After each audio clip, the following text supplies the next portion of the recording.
A'udzubillahi minasyaitonirrajim. Bismillahirrahmanirrahim. Assalamualaikum warahmatullahi wabarakatuh. Saudaraku seiman yang dimuliakan Allah Subhanahu wa taala, di sebuah kisah ada seorang konglomerat yang sangat kaya raya, dan suatu hari ia menulis surat wasiatnya. Wasiat itu ialah, barang siapa yang mau menemaniku selama 40 hari di dalam kubur setelah aku mati, akan aku beri warisan separuh dari harta peninggalanku. Lalu ditanyakanlah hal itu kepada anak-anaknya, apakah mereka sanggup menjaganya di dalam kubur nanti? Tapi anak-anaknya menjawab, mana mungkin kami sanggup menjaga ayah, karena pada saat itu ayah sudah menjadi mayat.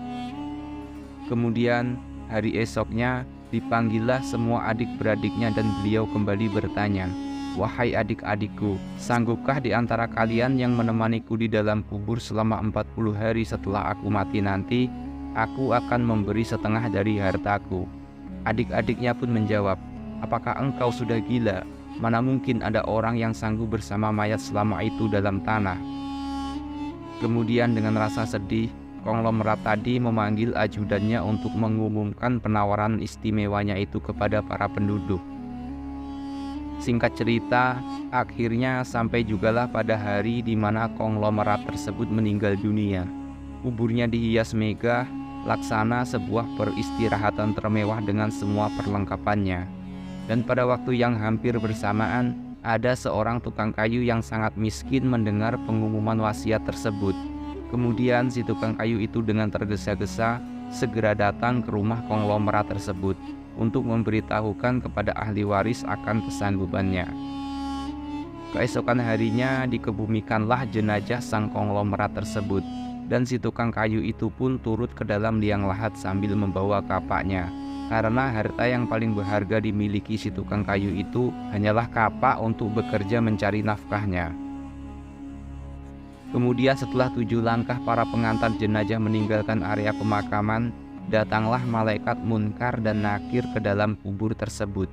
Si tukang kayu ini pun menyadari siapa yang datang, dan ia segera agak menjauh dari mayat konglomerat tersebut. Di benaknya si tukang kayu, sudah tibalah saatnya si konglomerat akan diinterogasi oleh malaikat Munkar dan Nakir. Tapi yang terjadi malah sebaliknya. Malaikat Munkar dan Nakir malah menuju ke arahnya dan bertanya kepadanya, apa yang kau lakukan di sini? Tanya malaikat. Aku menemani mayat ini selama 40 hari untuk mendapatkan setengah dari harta warisannya, jawab si tukang kayu. Apa saja harta yang kau miliki? Tanya malaikat Munkar dan Nakir. Hartaku cuma kapak ini saja untuk mencari rezeki, jawab si tukang kayu. Kemudian Munkar dan Nakir bertanya lagi, dari mana kau dapatkan kapakmu ini? Aku membelinya, balas si tukang kayu. Lalu pergilah Munkar dan Nakir darinya. Di hari kedua mereka datang lagi dan bertanya, apa saja yang kau lakukan dengan kapakmu? Aku menebang pohon, dijadikan kayu bakar, lalu aku jual ke pasar, jawab si tukang kayu. Di hari ketiga ditanya lagi, pohon siapa yang kau tebang dengan kapakmu ini? Pohon itu tumbuh di hutan belantara, jadi tidak ada yang punya, jawab si tukang kayu itu. Apa kau yakin? Lanjut malaikat. Kemudian para malaikat pun hilang dan datang lagi di hari keempat. Kemudian mereka bertanya lagi, adakah kau potong pohon-pohon tersebut dengan kapak ini sesuai ukurannya dan beratnya yang sama untuk dijual? Aku potong dikira-kira saja, mana mungkin ukurannya bisa sama rata, tegas si tukang kayu. Begitu terus yang dilakukan malaikat Munkar dan Nakir, datang dan pergi sampai tak terasa sekarang sudah 39 hari. Dan yang ditanyakan masih seputar dengan kapak tersebut. Di hari terakhir yang ke-40 datanglah Munkar dan Nakir sekali lagi bertemu dengan tukang kayu tersebut. Berkatalah Munkar dan Nakir, hari ini kami akan kembali bertanya soal kapakmu ini. Belum sempat Munkar dan Nakir melanjutkan pertanyaannya, si tukang kayu tersebut segera melarikan diri ke atas dan membuka pintu kubur.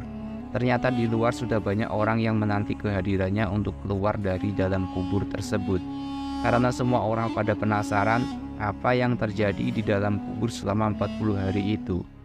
Si tukang kayu dengan tergesa-gesa keluar dan lari meninggalkan mereka sambil berteriak, kalian ambil saja semua bagian harta warisan ini, karena aku sudah tidak menginginkannya lagi. Sesampainya di rumah, si tukang kayu berkata kepada istrinya, aku sudah tidak menginginkan separuh harta warisan dari mayat itu. Di dunia ini harta yang kumiliki padahal cuma satu kapak ini. Tapi malaikat Munkar dan Nakir selama 40 hari yang mereka tanyakan dan persoalkan masih saja tentang kapak ini. Lalu bagaimana jadinya kalau hartaku begitu banyak? Berapa lama dan bagaimana aku menjawabnya di dalam kubur nanti? Ibnu Mas'ud radhiyallahu anhu dari Nabi Muhammad SAW bahwa beliau bersabda, tidak akan bergerak tapak kaki anak Adam pada hari kiamat hingga ia ditanya tentang 5 perkara, yaitu umurnya untuk apa dihabiskan, masa mudanya kemana dipergunakan, hartanya dari mana ia memperoleh dan kemana dibelanjakan, dan ilmunya sejauh mana ia amalkan. Hadis riwayat Tirmizi. Saudaraku seiman yang dimuliakan Allah Subhanahu wa Ta'ala, dan inilah sedikit kisah tentang seorang kaya yang meninggal dunia dan ia ingin ada orang yang menemaninya selama 40 hari di dalam kubur dengan imbalan separuh hartanya. Namun orang yang berhasil melakukan tugas tersebut malah tidak menginginkan harta si orang kaya itu. Dan demikianlah kisah singkat ini, semoga bermanfaat bagi kita semua dan mudah-mudahan kita semua selalu dalam lindungan Allah Subhanahu wa Ta'ala. Amin ya robbal alamin. Jika ada kesalahan saya dalam penyampaian ini, saya mohon maaf yang sedalam-dalamnya. Karena sesungguhnya kebenaran itu hanya milik Allah Subhanahu wa Ta'ala dan kesalahan itu milik saya sebagai manusia biasa. Saya akhiri, subhanaka Allahumma wa bihamdika, asyhadu an la ilaha illa anta, astaghfiruka wa atubu ilaik. Wassalamualaikum warahmatullahi wabarakatuh.